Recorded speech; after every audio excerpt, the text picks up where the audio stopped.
الحمدللہ وحدہ والصلاة والسلام علی من لا نبی بعدہ وبعد۔ محترم سامعین و ناظرین، جب ربیع الاول کا مہینہ آتا ہے تب حب رسول صلی اللہ علیہ وسلم کے نام پر اللہ کے رسول صلی اللہ علیہ وسلم کی تاریخ پیدائش کے موقع سے پوری دنیا کے اہل بدعت طرح طرح کی محفلیں قائم کرتے ہیں۔ عید میلاد النبی کے نام پر طرح طرح کی مجلسیں لگاتے ہیں، مختلف قسم کے اوراد، وظائف، نعتیہ کلام پیش کرتے ہیں، اور ان کی دلیل ہوتی ہے کہ ہم اللہ کے رسول صلی اللہ علیہ وسلم کی محبت میں یہ کام کرتے ہیں۔ لیکن جیسا کہ واضح ہے کہ اللہ کے رسول صلی اللہ علیہ وسلم سے محبت کا اظہار اللہ کے رسول صلی اللہ علیہ وسلم کی اطاعت، فرما برداری اور آپ کی اتباع سے ہی ممکن ہے۔ اگر کوئی آدمی رسول اکرم صلی اللہ علیہ وسلم کی سنت کے خلاف عمل کرتا ہے تو نہ یہ کہ یہ محبت کے خلاف ہے بلکہ سبب گناہ ہے۔ سب سے پہلی بات تو یہ ہے کہ اللہ کے رسول صلی اللہ علیہ وسلم کی ولادت 12 ربیع الاول کو ہوئی یا نہیں ہوئی، اس میں بے شمار اختلاف ہے، بے شمار اختلاف ہے۔ اتنا متعین ہے کہ آپ صلی اللہ علیہ وسلم کی ولادت سوموار کے روز ہوئی، جیسا کہ صحیح حدیثوں سے ثابت ہے، لیکن کس تاریخ کو ہی یہ ثابت نہیں ہے۔ البتہ آپ صلی اللہ علیہ وسلم کی وفات 12 ربیع الاول کو ثابت ہے۔ یہ لوگ اللہ کے رسول صلی اللہ علیہ وسلم کی ولادت کے دن کو بڑی ہی اہتمام سے مناتے ہیں، جبکہ یہ اہتمام، اس دن کو خوشی منانا اللہ کے رسول صلی اللہ علیہ وسلم سے ثابت نہیں۔ خود اللہ کے رسول صلی اللہ علیہ وسلم نے اس دن کوئی خوشی نہیں منائی، نہ صحابہ کرام نے منایا، اور نہ صحابہ کرام کو اللہ کے رسول صلی اللہ علیہ وسلم نے حکم دیا اور نہ اجازت دی۔ اسی طرح تابعین، تبع تابعین، فقہاء اور محدثین بھی اس بدعت سے دور رہے۔ کسی نے بھی اللہ کے رسول صلی اللہ علیہ وسلم کی ولادت کے دن کوئی خوشی نہیں منائی۔ البتہ اتنا ہے کہ اللہ کے رسول صلی اللہ علیہ وسلم سوموار اور جمعرات کے روزے رکھا کرتے تھے، اور اس کی وجہ بھی بتائی کہ جمعرات کے روزے اس دن اعمال پیش کیے جاتے ہیں، اور مجھے پسند ہے کہ جب میں میرے نامہ اعمال، میرے اعمال پیش کیے جائیں اللہ تبارک و تعالیٰ کے ہاں، تو میں روزے سے رہوں، اور سوموار کے دن میری پیدائش کا دن ہے۔ اتنا ثابت ہے۔ اس سلسلے میں اگر کوئی آدمی اللہ کے رسول صلی اللہ علیہ وسلم نے جو عمل نہیں کیا، صحابہ کرام کو حکم نہیں دیا، اجازت نہیں دی، اگر کوئی آدمی مناتا ہے تو ثواب کے بجائے گناہ کا مرتکب ہوگا۔ عائشہ رضی اللہ تعالیٰ عنہ کی روایت ہے، اللہ کے رسول صلی اللہ علیہ وسلم نے ارشاد فرمایا کہ جس نے میری اس دین میں من احدث فی امرنا ھذا ما لیس منہ فہو رد، جس نے ہماری اس دین میں، جس پر ہمارا عمل نہیں، جس پر ہماری سنت نہیں، کوئی چیز ایجاد کی، کوئی عمل ایجاد کیا تو رد ہے، مردود ہے، مردود ہے، قابل قبول نہیں ہے۔ یہ عید میلاد النبی نہ اللہ کے رسول صلی اللہ علیہ وسلم کے زمانے میں تھی، اور نہ صحابہ کرام کے زمانے میں، نہ تابعین کے زمانے میں۔ اسے ایجاد کیا ہے تقریباً 7ویں صدی ہجری میں، 7ویں صدی ہجری میں 625 یا 630 میں سلطان صلاح الدین ایوبی کے بہنوئی، اور موصل شہر کے قریب ایک شہر اربل تھا، وہاں کا گورنر تھا مظفر ابو سعید کوکبری۔ اس نے اس کو رواج دیا اور محفل میلاد میں بھانڈ، مراسی، راگ و رنگ، ناچنے والوں کو جمع کرتا، راگ سنتا، گانے سنتا، گانا باجا سن کر خود بھی ناچا کرتا تھا۔ نہایت ہی گنہگار آدمی تھا یہ۔ اپنی مجلسوں میں، محفلوں میں بے دریغ پیسے خرچ کرتا، آلات لہو و لعب کے ساتھ رنگ و راگ کی محفلیں منعقد کرتا۔ اہل تاریخ نے صراحت کے ساتھ اس بات کی وضاحت کو بیان کیا ہے کہ یہ بادشاہ بھانڈوں، گانے والوں کو جمع کرتا اور گانے کے آلات اکٹھا کرتا اور گانے سنتا، خود سنتا، ناچتا، لوگوں کو نچاتا۔ ایسے آدمی نے اس دن کو ایجاد کیا، اس دن عبادت کو، اس دن محفلیں قائم کرنے کو، مجلسیں قائم کرنے کو رواج دیا اسی نے۔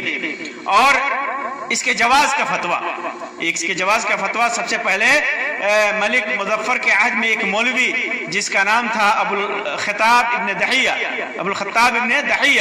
اس نے ایک رسالہ بھی لکھا تھا التنویر فی مولد بشیر النذیر کے نام سے، جس کی تعلیق پر اسے ملک مظفر نے 1000 دینار انعام بھی دیا تھا۔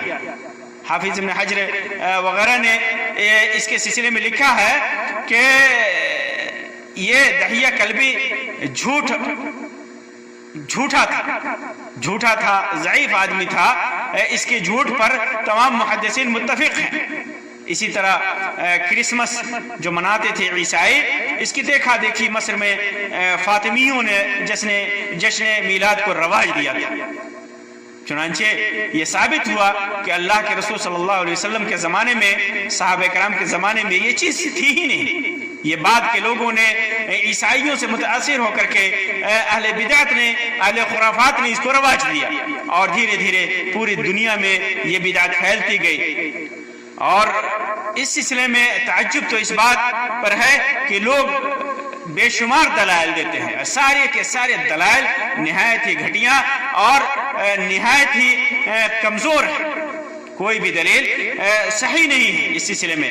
بس ایک ہی دلیل اگر کوئی صحیح ہے تو یہ کہ اللہ کے رسول صلی اللہ علیہ وسلم نے اس دن کوئی جشن نہیں منایا، کوئی عید نہیں منائی، کوئی محفل نہیں قائم کی، اور نہ صحابہ کرام نے کیا، نہ صحابہ کرام کو حکم دیا گیا، نہ صحابہ کرام کو اجازت دی گئی۔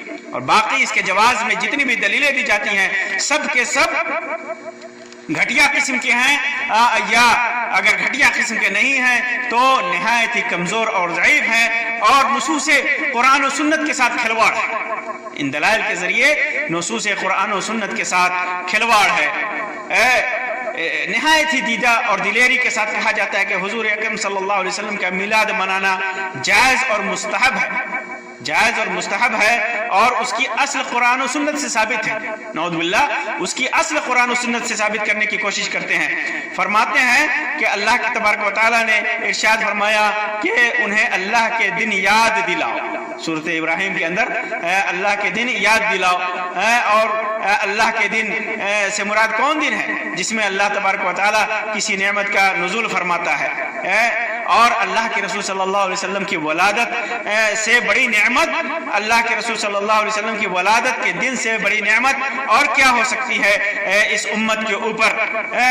اور یہ بلا شبہ اللہ تبارک و تعالیٰ کی بہت بڑی نعمت ہے اس امت مقدسہ پر، اس امت مسلمہ پر، اللہ کے رسول صلی اللہ علیہ وسلم کی ذات مقدسہ کی، اور مسلمانوں پر اللہ تبارک و تعالیٰ کا بہت بڑا احسان ہے، جیسا کہ اللہ تبارک و تعالیٰ فرماتا ہے کہ اللہ تبارک و تعالیٰ کا احسان ہوا کہ مسلمانوں پر کہ انہی میں سے ایک رسول بھیجا۔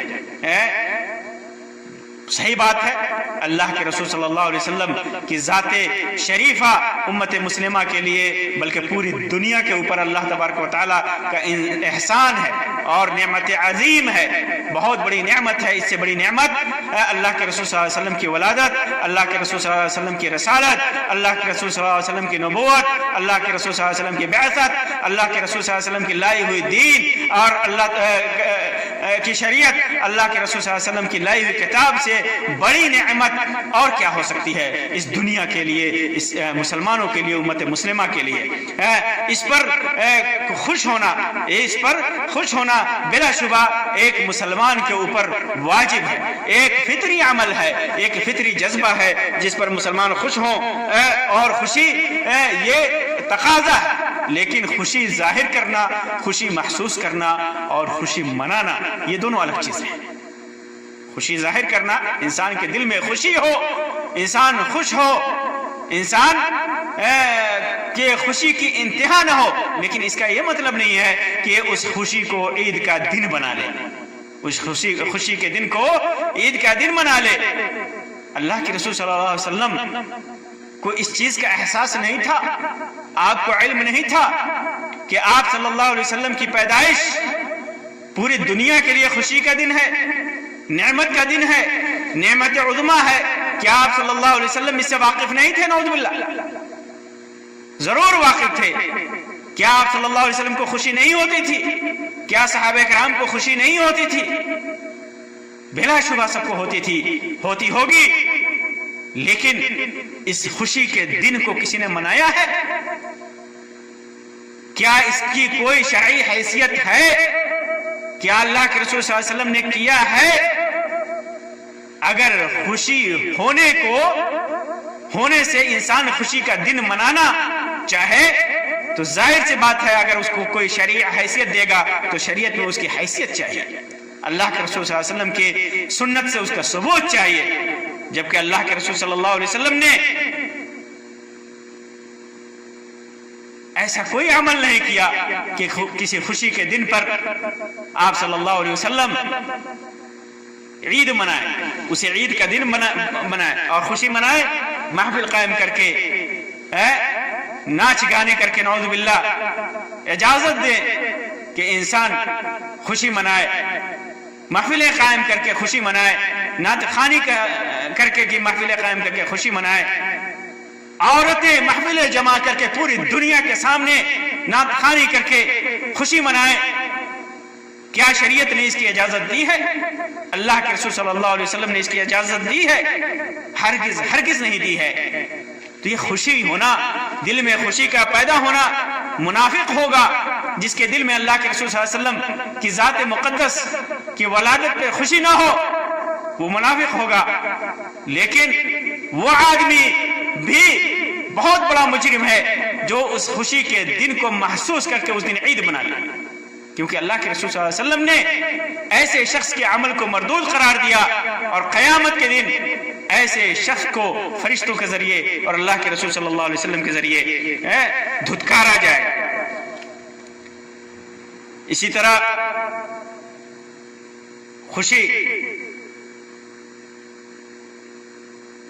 ایک استدلال یہ کیا جاتا ہے کہ اللہ کے رسول صلی اللہ علیہ وسلم کہ تو وہ عظیم نعمت ہیں کہ جن کے ملنے پر اللہ رب العزت نے خوشیاں منانے کا حکم بھی دیا ہے، خوشی منانے کا حکم دیا ہے، نعوذ باللہ۔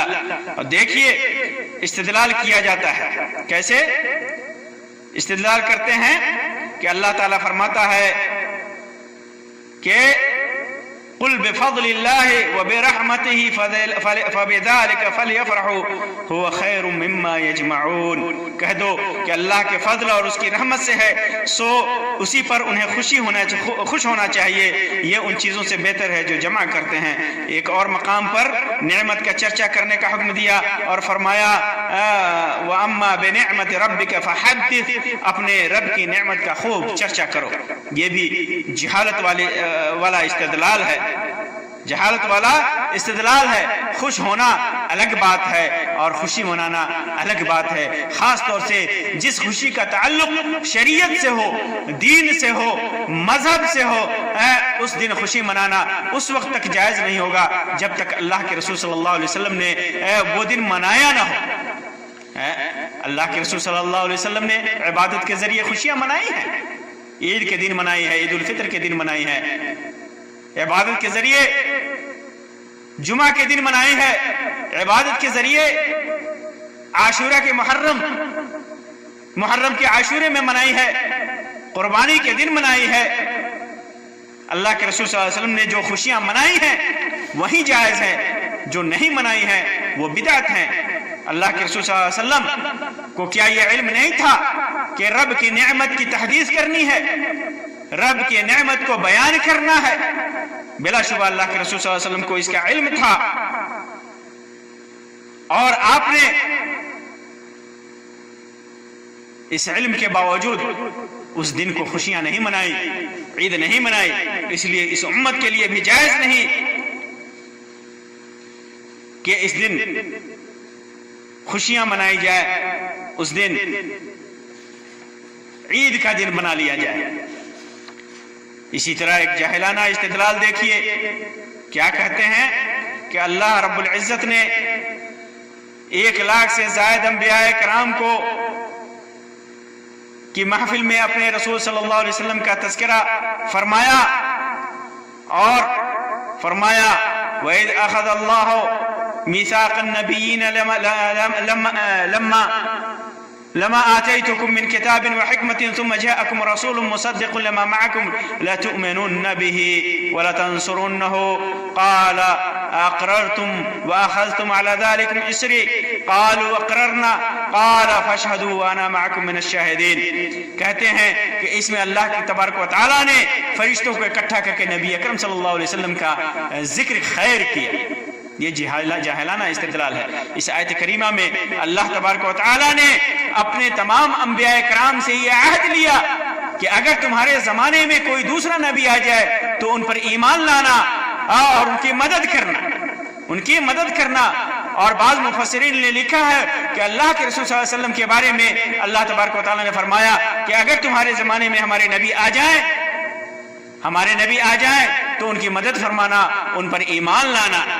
تو یہ مدد فرمانے کا ذکر ہے، ان کی تائید کرنے کا ذکر ہے، اور یہ عہد لیا اللہ تبارک و تعالیٰ نے انبیاء کرام سے۔ کہاں حکم دیا؟ کہاں عید منائی؟ اللہ تبارک و تعالیٰ تو اپنے بندوں کے ساتھ نیک بندوں کا تذکرہ اپنے فرشتوں میں کرتا ہے، اہل جنت میں کرتا ہے، ہر دن کرتا ہے، ہر وقت کرتا ہے۔ جب بھی نیک بندہ نیک عمل کرتا ہے، روایتوں میں ذکر ہے کہ اللہ اپنے نیک بندوں کا تذکرہ کرتا ہے، تو کیا اللہ تبارک و تعالیٰ کا تذکرہ کرنے سے اس دن کو عید کا دن بنا لیا جائے؟ شریعت نے اس کی اجازت دی ہے کہ اللہ تبارک و تعالیٰ اس دن کا تذکرہ کرنے کی وجہ سے اس دن کو عید کا دن بنا لیا جائے؟ ہرگز نہیں۔ تو اللہ تبارک و تعالیٰ کا عہد تھا، یہ جاہلانہ استدلال ہے۔ اسی طرح ایک استدلال یہ کرتے ہیں کہ دین اسلام کی تکمیل ہوئی وہ دن عید کا دن ہے۔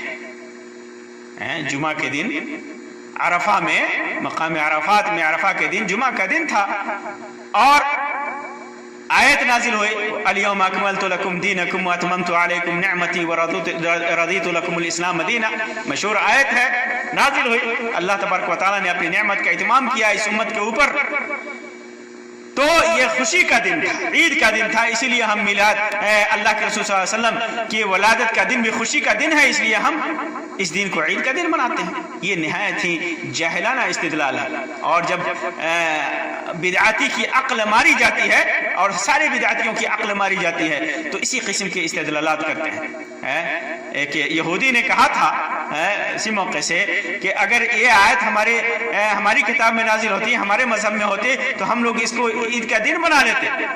تو عمر رضی اللہ تعالیٰ عنہ نے فرمایا تھا کہ ہمیں معلوم ہے کہ یہ آیت کس دن نازل ہوئی تھی، عرفہ کے دن، جمعہ کے دن اللہ کے رسول صلی اللہ علیہ وسلم مقام عرفات میں کھڑے تھے، اور ہم نے دیکھا، ہم نے سنا کہ اللہ کے رسول صلی اللہ علیہ وسلم نے اس آیت کے نزول کی خبر دی، لیکن اس کے باوجود بھی عمر رضی اللہ تعالیٰ عنہ نے اس دن کو عید کا دن نہیں منایا۔ اور عرفہ کا دن یا جمعہ کا دن اس لیے عید کا دن ہے کہ یہ آیت نازل ہوئی تھی، دین اسلام کی تکمیل ہوئی تھی، یا اس سے پہلے بھی عرفہ کا دن عید کا دن تھا، جمعہ کا دن عید کا دن تھا، بلا شبہ اس سے پہلے بھی عرفہ کا دن عید کا دن تھا، جمعہ کا دن عید کا دن تھا، اس دن کی اہمیت اور اس دن کی عیدیت، ان دنوں کا عید ہونا یہ پہلے سے ثابت ہے۔ تو جس دن آیت نازل ہوئی اس دن کو زبردستی ہم عید کا دن اس آیت کی وجہ سے فٹ کر دیتے ہیں، اور پھر اس کے ایسے استدلال کرتے ہوئے، جاہلانہ استدلال کرتے ہوئے کہتے ہیں کہ ہم اللہ کے رسول صلی اللہ علیہ وسلم کی ولادت بھی خوشی کا دن ہے، اس لیے ہم عید کا دن منائیں گے۔ یہ عجیب طرح کے استدلالات ہیں ان کے۔ اسی طرح ایک اور استدلال کہتے ہیں کہ بعض لوگ کہتے ہیں کہ اسلام میں صرف 2 دن عید کا دن ہے، وہ اعتراض کرتے ہیں کہ اسلام میں صرف 2 دن عید کا دن ہے، تیسری عید ناجائز اور بدعت ہے۔ پھر اس کے بعد طرح طرح کے دلائل پیش کرتے ہیں، جیسے جمعہ کے دن کو پیش کرتے ہیں کہ ہفتہ واری عید ہے، ہفتہ واری عید ہے۔ اسی طرح عیسیٰ علیہ السلام کے اوپر جب عیسیٰ علیہ السلام نے اللہ تبارک و تعالیٰ سے دعا کیا تھا تو کہا تھا کہ ہمارے اوپر اللہ تبارک و تعالیٰ اپنی نعمت اور دسترخوان اتار، ہم اس دن کو عید کا دن بنا لیں گے، عیداً لأولنا وآخرنا، کہ ہم اس دن عید بنا لیں گے۔ یہ بھی دیکھو عید ہے۔ تو یہ کہنا کہ صرف 2 عید ہے، وہ کہتے ہیں کہ یہ دسیسہ کاری، یہ دسیسہ کاری نہیں ہے محترم بھائیوں، یہ دسیسہ کاری نہیں ہے۔ عید کا دن، سالانہ عید کا دن جو مشروع ہے، جو سنت کا حکم ہے، جو رسول اکرم صلی اللہ علیہ وسلم کا عمل ہے، جو رسول اکرم صلی اللہ علیہ وسلم نے اللہ کے حکم سے جن کو مشروع قرار دیا، وہ صرف 2 ہیں، تیسری نہیں ہے۔ اور ہفتہ واری عید جمعہ کا دن 1 ہے، صرف 1 ہے جو ہر ہفتے ہے، سالانہ صرف 2 ہے۔ اور وہ عید اس لیے ہے، وہ عید کے ایام اس لیے عید ہیں کیونکہ شریعت نے انہیں عید کا دن بنایا ہے۔ اور میلاد النبی کا دن عید کا دن اس لیے نہیں ہے کیونکہ شریعت نے نہیں بنایا ہے، اللہ کے رسول صلی اللہ علیہ وسلم نے نہیں بنایا ہے، اللہ تبارک و تعالیٰ نے نہیں بنایا ہے۔ تو یہ لوگوں کو دھوکہ تو آپ دیتے ہیں، یہ لوگ لوگوں کو دھوکہ دیتے ہیں کہ دیکھو 2 کے علاوہ تیسری اور چوتھی عید بھی ہے۔ اور عیسیٰ علیہ السلام نے جو عید منائی، خوشی کا دن منائی، یہ عربی میں عید کے دن کو خوشی کے دن کو، ہر خوشی کے دن کو عید کا دن کہا جاتا ہے، ہر خوشی کے دن کو عید کہا جاتا ہے۔ تو زمانہ جاہلیت میں یا دوسرے مذاہب میں خوشی کے دن کو عید کا دن کہا جاتا ہے، تو اس سے وہ عید کا دن تو ہے لیکن شرعی نہیں ہے، وہ شرعی عید نہیں ہے جو اسلامی شرعی ہونا چاہیے، جو ہماری شریعت نے اس کو مشروع قرار دیا۔ یہ فرق ہے، یہ فرق ہے۔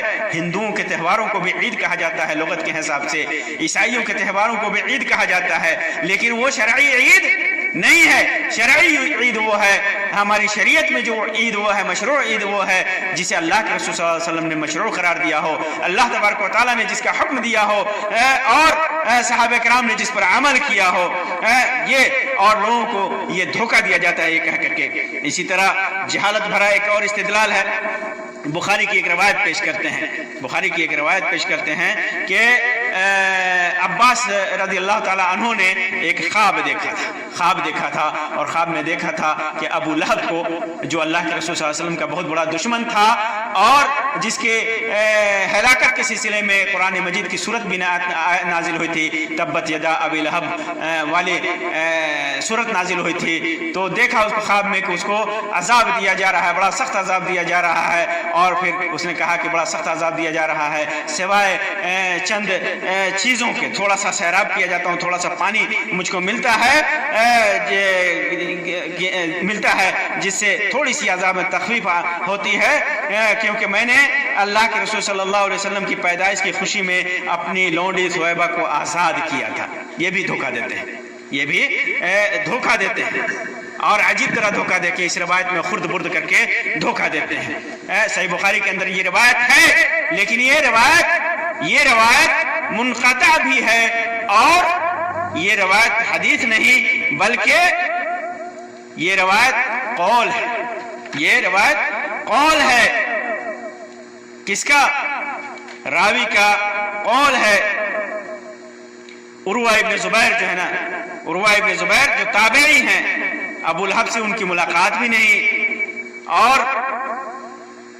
عباس رضی اللہ تعالیٰ عنہ سے ان کی ملاقات نہیں، اور یہ روایت عباس کے حوالے سے بیان کر رہے ہیں، تو یہ منقطع ہے، اور منقطع روایت ضعیف احادیث کے قبیل سے ہوتی ہے، جیسا کہ محدثین کے ہاں معروف ہے۔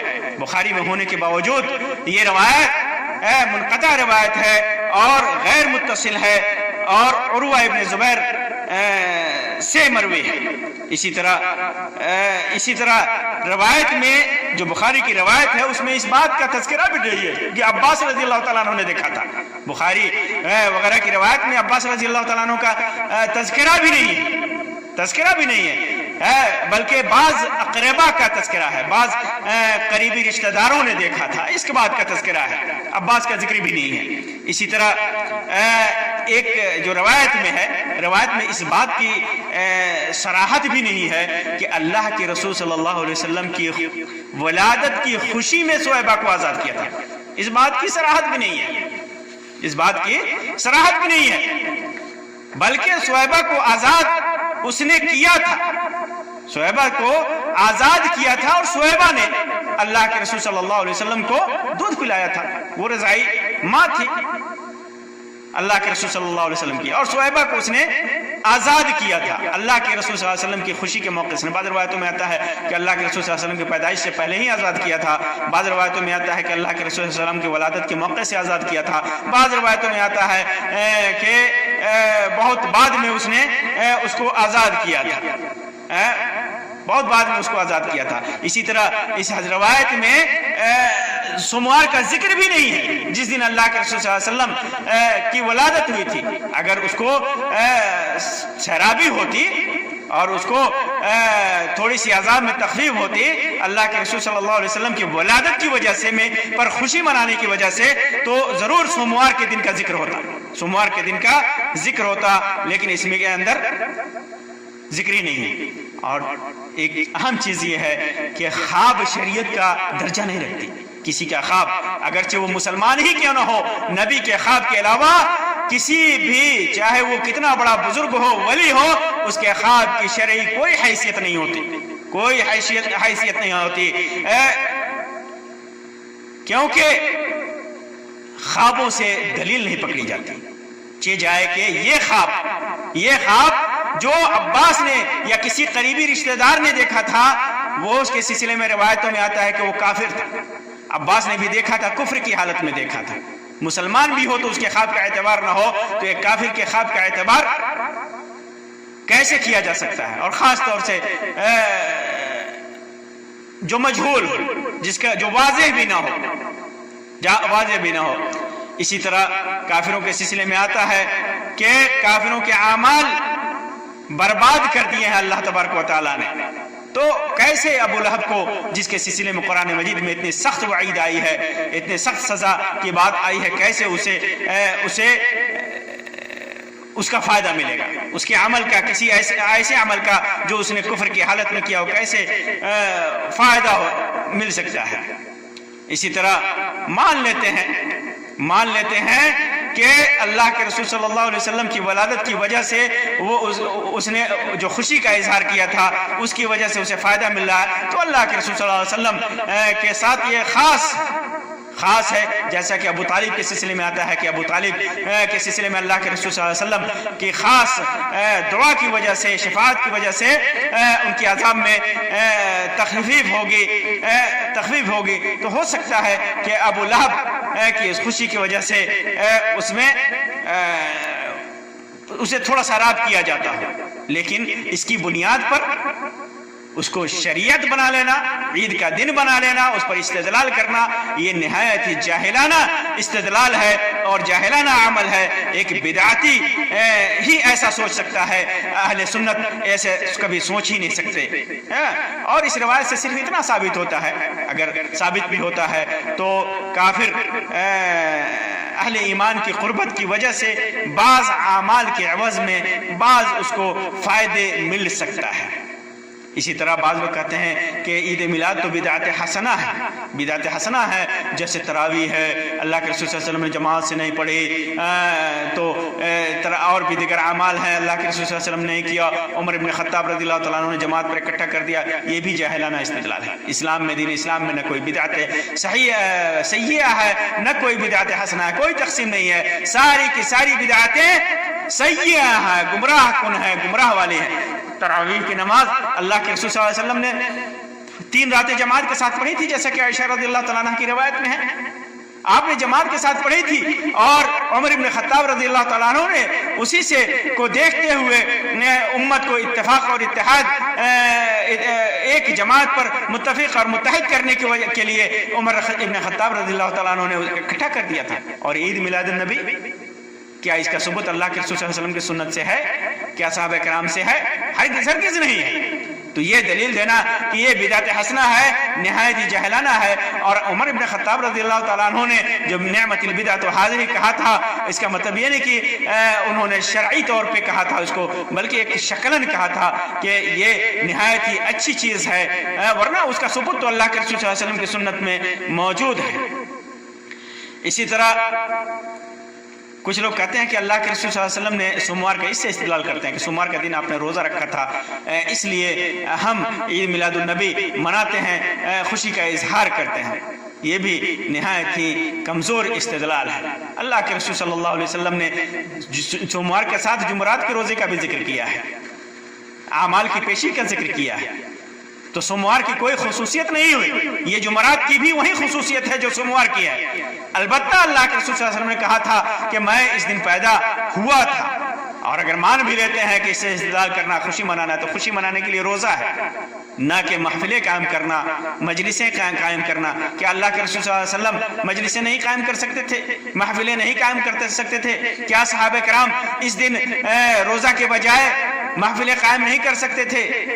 مجلسیں نہیں منعقد کر سکتے تھے؟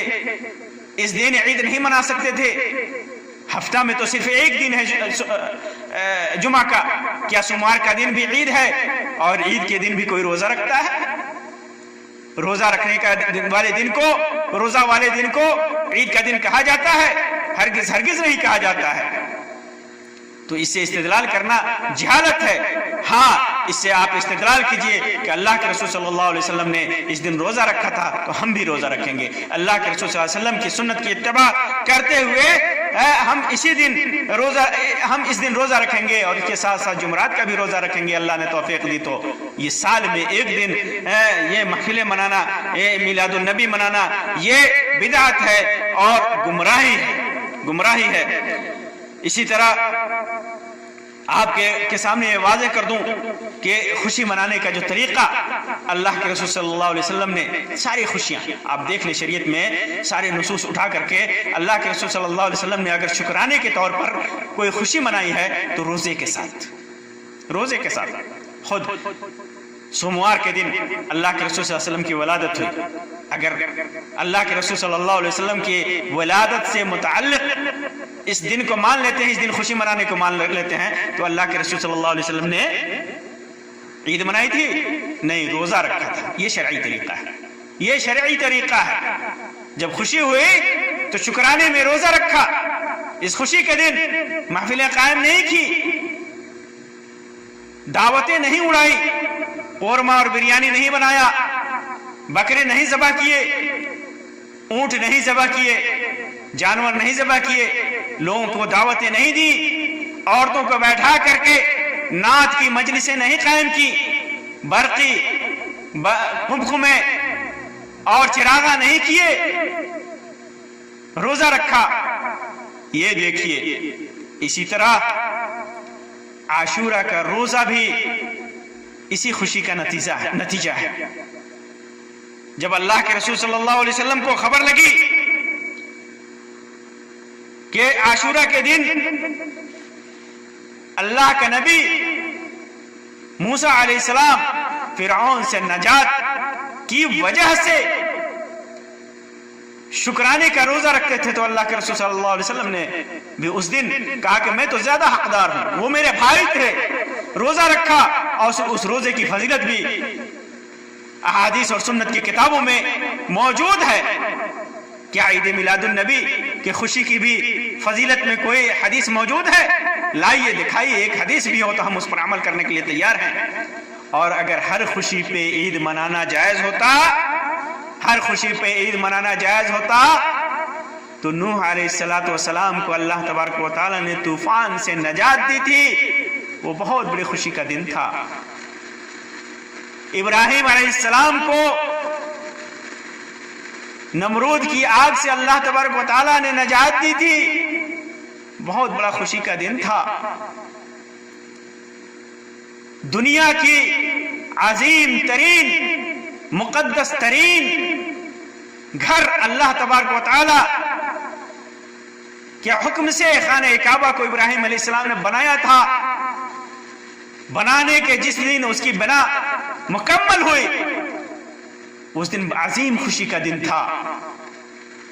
ایوب علیہ السلام کو بیماریوں سے نجات ملی، کتنی بڑی خوشی کا دن تھا۔ آدم علیہ السلام کی توبہ قبول ہوئی، کتنی بڑی خوشی کا دن تھا، کتنی بڑی خوشی کا دن تھا۔ یونس علیہ السلام کو مچھلی کے پیٹ سے صحیح سلامت باہر نکال دیا گیا، کتنی بڑی خوشی کا دن تھا۔ ایوب علیہ السلام کو بیماریوں سے نجات دیا گیا، اہل و اولاد اور بے شمار نعمتوں سے نوازا گیا، کتنی بڑی خوشی کا دن تھا۔ کتنی خوشیاں میں گناؤں، کیا ساری خوشیوں پر ہمیں عید میلاد النبی منانی چاہیے، عید منانی چاہیے، خوشی منانی چاہیے؟ کیا شریعت نے ہمیں اس کی اجازت دی ہے؟ صحیح بات تو یہ ہے کہ اہل بدعت نے اپنی روزی روٹی کا ذریعہ بنا لیا اسے۔ اہل بدعت نے کافروں کی مشابہت اختیار کرتے ہوئے اس دن کو اپنے دل کے سکون کے لیے، دلی سکون کے لیے اور اپنی خواہشات کی پورتی کے لیے اس دن کو عید کا دن بنا لیا، ورنہ اس دن کی کوئی شرعی حیثیت نہیں ہے۔ یہ دن ہمارے لیے بہت بڑا دن ہو سکتا ہے، لیکن اس بہت بڑے دن سے بھی بڑا ہمارے رسول صلی اللہ علیہ وسلم کی سنت ہے، ہمارے رسول صلی اللہ علیہ وسلم کا عمل ہے، ہمارے رسول صلی اللہ علیہ وسلم کا فرمان ہے۔ اور اس فرمان سے بڑا اور کیا ہو سکتا ہے کہ اللہ کے رسول صلی اللہ علیہ وسلم نے فرمایا کہ جس نے میری سنت کے خلاف عمل کیا، میری دین میں بدعت ایجاد کی، اس کا عمل مردود ہے اور قیامت کے دن اسے دھتکارا جائے گا۔ تو وہ ہمیں خوشی منانا منظور نہیں ہے کہ جس کی پاداش میں اللہ اور اس کے رسول کی ناراضگی مول لینی پڑے۔ تو میرے اسلامی بھائیوں اور بہنوں، یہ دن کسی عید کا دن نہیں ہے، یہ دن خوشی منانے کا دن نہیں ہے، خوش ہونے کا دن ہو سکتا ہے، شکرانے کی ادائیگی کا دن ہو سکتا ہے، اور اس کا طریقہ صرف روزہ ہے، اور وہ بھی سال میں نہیں، ہفتے میں ایک دن، اور اس سوموار کا دن۔ میرے محترم بھائیوں، ایک چیز آپ کو اور بتا دوں، ان بدعتوں کی کرشمہ سازیاں، کچھ دنوں تک یہ لوگ عید میلاد النبی کے ساتھ ساتھ اسی 12 ربیع الاول کو 12 وفات مناتے تھے۔ ان کی کتابیں، ان کے اخبارات اس چیز کے ذکر سے بھری ہوئی تھی۔ 12 وفات کی فضیلت میں یہ مضامین لکھا کرتے تھے، لیکن جب انہیں ان سوالات کا سامنا کرنا پڑا کہ دنیا میں پہلی قوم ہے جن کا عقیدہ ہے کہ اللہ کے رسول صلی اللہ علیہ وسلم کی وفات نہیں ہوئی، اور 12 وفات بھی مناتے ہیں، وفات کا دن بھی مناتے ہیں۔ جب ان سوالات کا سامنا کرنا پڑا تو اس چیز کو انہوں نے غائب کرنا شروع کیا، 12 وفات کا نام لینا بند کر دیا، اور اب 12 وفات بہت کم ہی سننے کو ملتا ہے۔ تو یہ بدعت کی کرشمہ سازی ہے، بدعتی کی عقل ماری جاتی ہے، تو قرآن و حدیث کے اندر خرد برد کر کے یہ اپنی منمانی کرتے ہیں، اور شریعت سے ہٹ کر کے اپنا دین اور اپنا مذہب اور اپنا طریقہ، اپنا منہج یہ بنا لیتے ہیں۔ اللہ تبارک و تعالیٰ سے دعا ہے کہ اللہ تبارک و تعالیٰ ہم تمام مسلمانوں کو دین میں خرافات اور بدعت کی ایجاد سے بچائے۔